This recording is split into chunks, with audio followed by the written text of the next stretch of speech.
nice line down there. As you see around here, this is all good condition, very sheltered, very protected wall. So this doesn't get much damage at all. So this is in pretty decent condition all there. There's nothing wrong with this corner here. This is the wall that gets exposed. So we cut a line there so that we don't accidentally start hacking away all the way down to there. And then over this side gets a bit more exposure, especially on this corner. So you can see here. Oh, Ethan. Health and safety, and we'll be very careful. Just about to remove this bit of rubble. Oh, you're gonna remove that? Only just this bit. Yeah.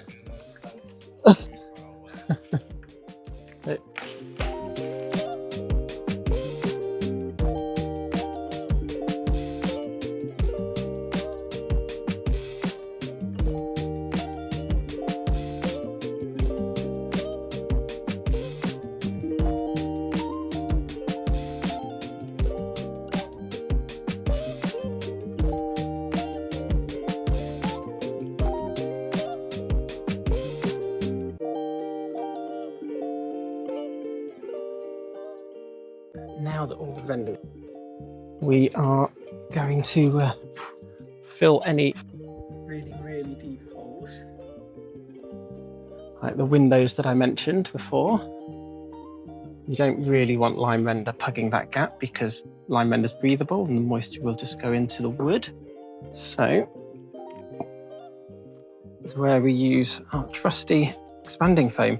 So I like the roof and insulation one.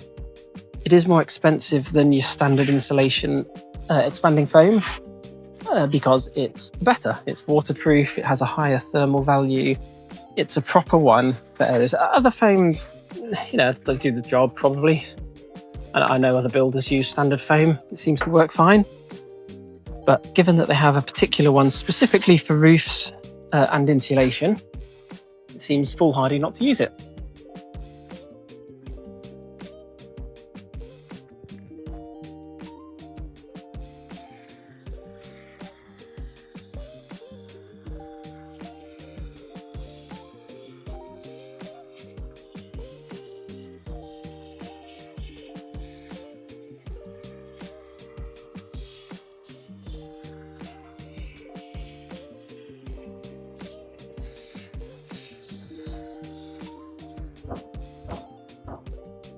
Yeah, so you see there's some very large gaps under there.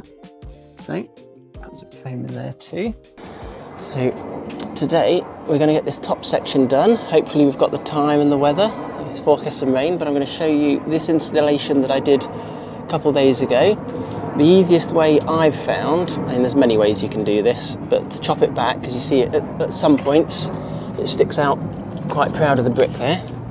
So, I like to use an old trowel, an old rendering trowel, and I will just use roughly the edge of the brick, take the corner, because even though it's old, it's still sharp, and I will just whip it out.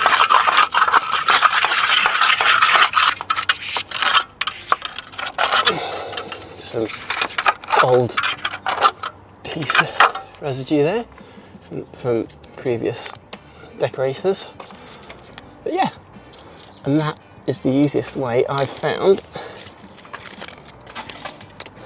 This wall has just had another, even though we've had lots of rain, it has had another soak, a good thorough soaking of the hose.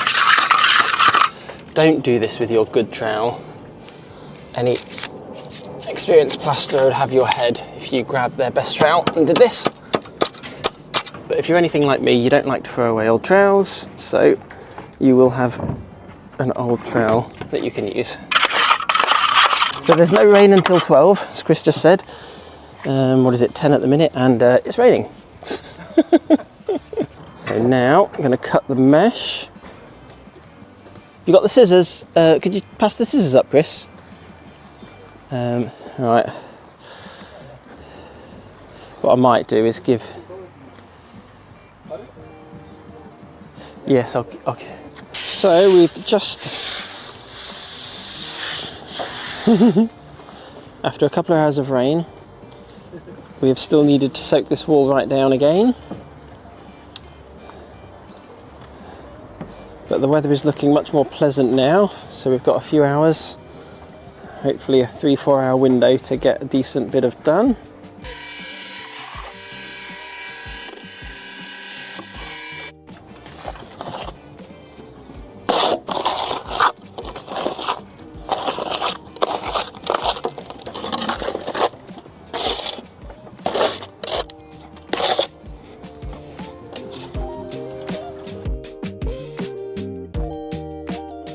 Brilliant, right now you're in a position to give us a hand getting the gear. So if you're able to basically put two scoops on here, 1, 2, and then just when you're holding it, you hold it there, put your hand there just as you pass it. Okay. Make it there, and then pass it, and then I'll give you an empty one, my empty one. And you pass me that one, excellent. And then I'll back on. Now the very first one on there, that's been wiped and cleaned. So if you put one scoop on there, and then if you basically put one scoop on and then go like that, I'll let you do it if you want, because it'll slide straight off the first one, or can. Lovely, and then if maybe we'll work.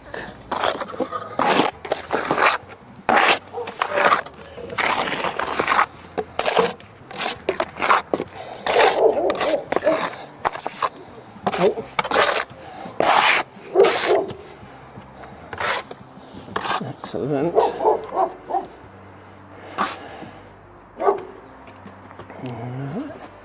Fantastic. I'll give you that one. Wonderful. And then we're just getting that on.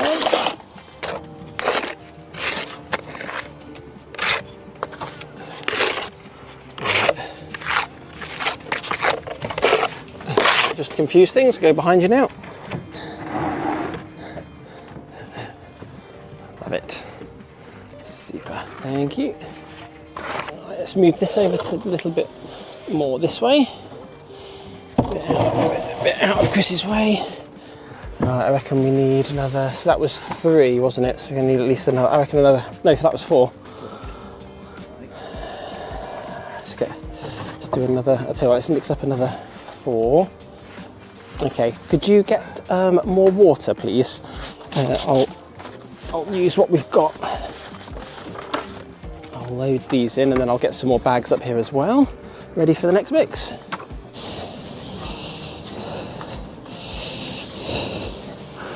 And then 4 bags of lime on the top.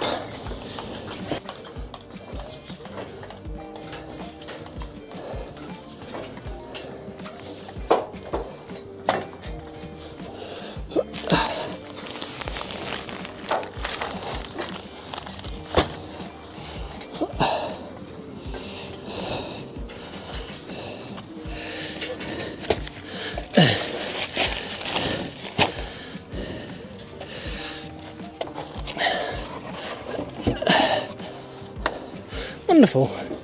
Okay, right, let's jump up and get this mixed. Get the drill again. Ooh. Wonderful. Maybe to about there. Good. Okay, try that.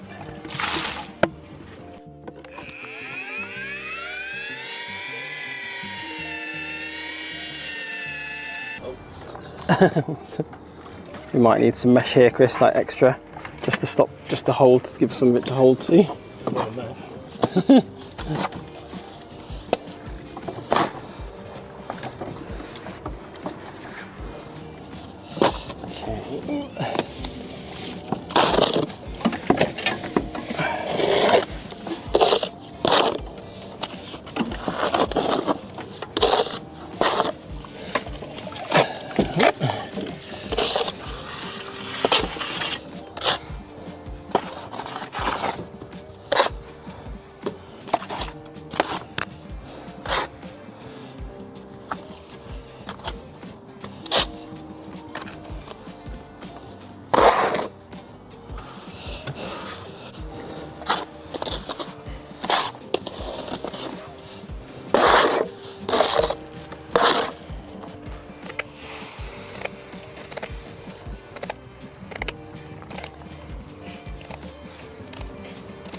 So they never used to do this. This is a reinforcement mesh.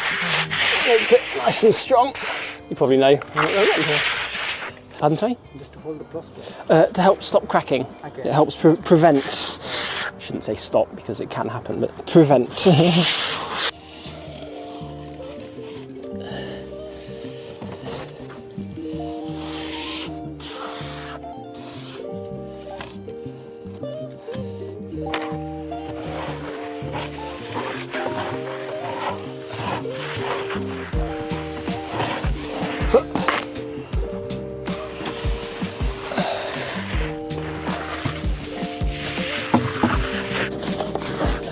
Yes. Okay.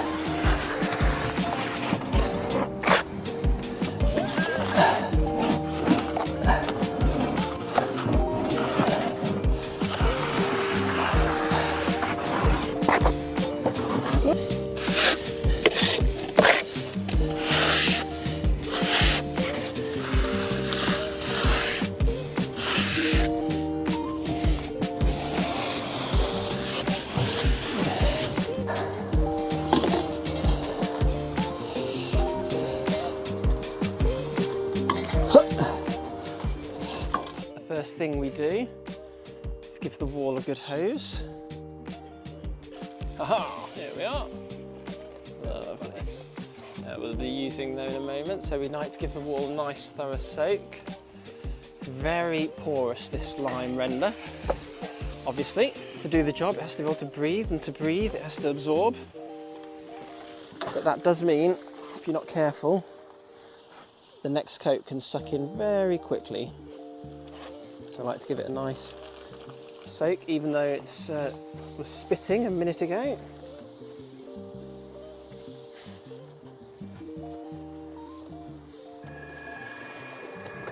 We are going to get 5 bags mixed up.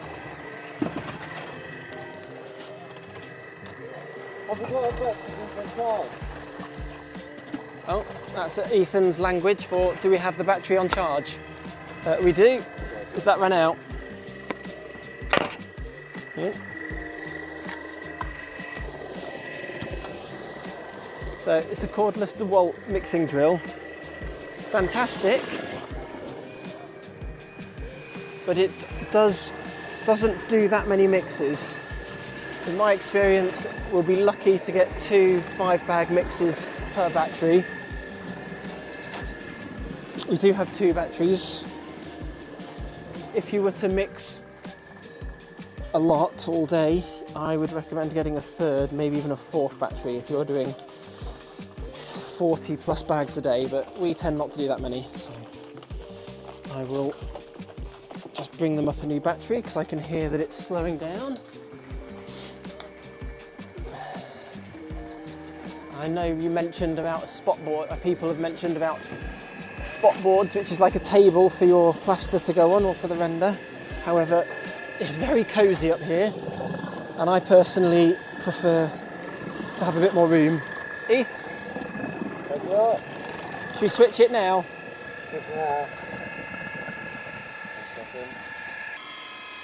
We are about mixed up and ready to go. If I can give you that one. They got really wet when I was hosing. Classic. Alright, set this. I'd go this way rather than the other way.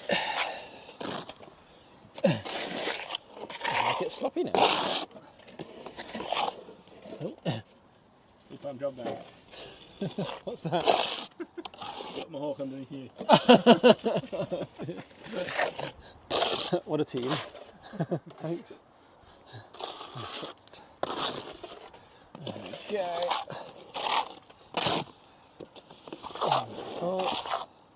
You apply lime the same way you apply other renders, pressing it into the gear that's already on.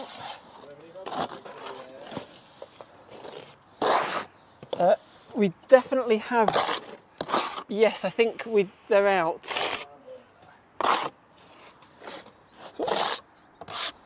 Lovely. Got. It's your shoulder as well, isn't it? Wrist, elbow, shoulder all connected. He's an absolute genius, that chiropractor. So you might notice that this render is a bit sloppy. You can mix it a bit thicker than this. This is about 4.5, close to 5 litres of water per mix, which I think on a day like today doesn't need to be quite that much. There's still quite a few hollers where this gear was a bit wet.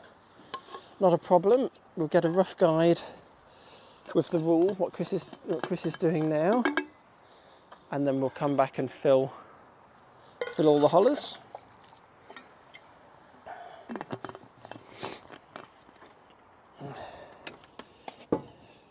It's a quick coffee. Not coffee, mushroom coffee. Oh, it's good stuff. It's much nicer to rule off when it stays a bit wet as opposed to not soaking the wall down and letting it tighten in, because this stuff will still tighten. Right, it's had about an hour and a half because it's quite a wet day today, damp, humid. Not that hot, so it is actually staying a little bit wetter than it might on other days. Let's give it a go with a power float.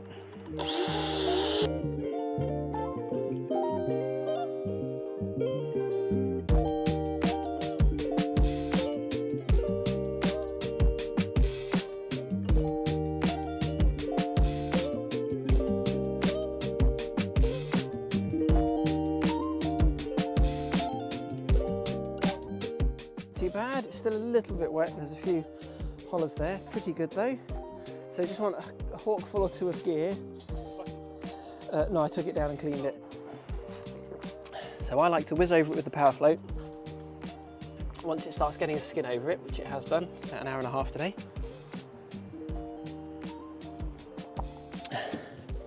It highlights all the hollers. There's a couple obvious ones. Things like this. That there, bit there. So all those little hollers that are dotted around, we'll now get get a bit of gear. We've still got some, obviously we saved some, we didn't use it, we didn't throw it all away.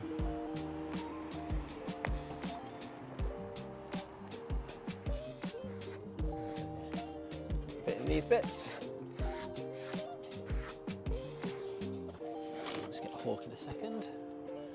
And then hollers here, a bit. Yeah, well it has wet it up a touch as I've been going over it. The power float has, I mean.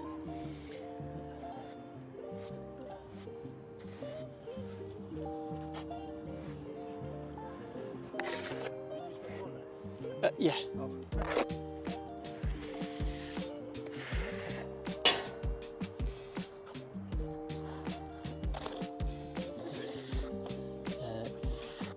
No, not really.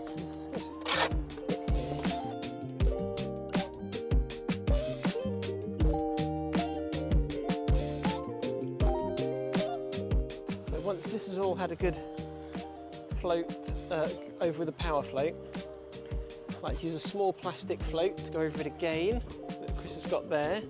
Just gets all the detail work, the edges, double check anything you might have missed.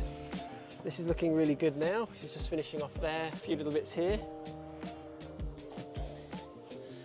And then the final stage, sponge. It wants to be a nice damp sponge, depending on how the render is drying. Depends on how wet you want the sponge, which is very helpful, I know. Yeah, lime corrodes the skin. Safety gloves at all times. Don't look at my hands.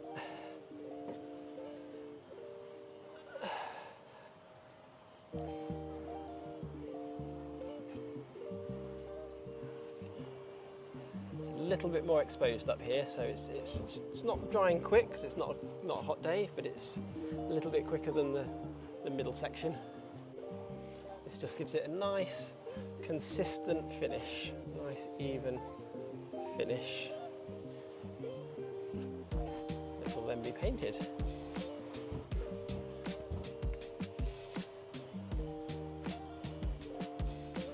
Very important to make sure you paint lime render with a breathable paint, otherwise that defeats the whole purpose of the lime render in the first place, being breathable. You get specialist lime paints. There's a silicone paint EWI do that they've told me is for lime render as well, which is good.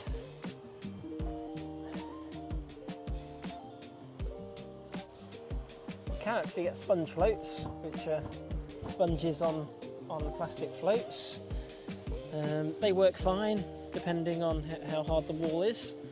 I find with a sponge float you have to let it pull in a little bit more because they're a little bit rougher than a car sponge would by hand. You can do a lot more finesse with a hand sponge.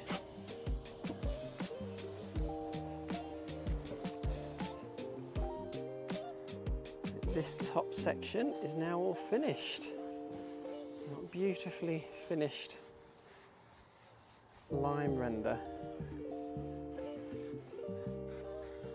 It's the bottom half to finish. Kris is finishing off there and we've got a bit more down there to do, but this section here, looking great.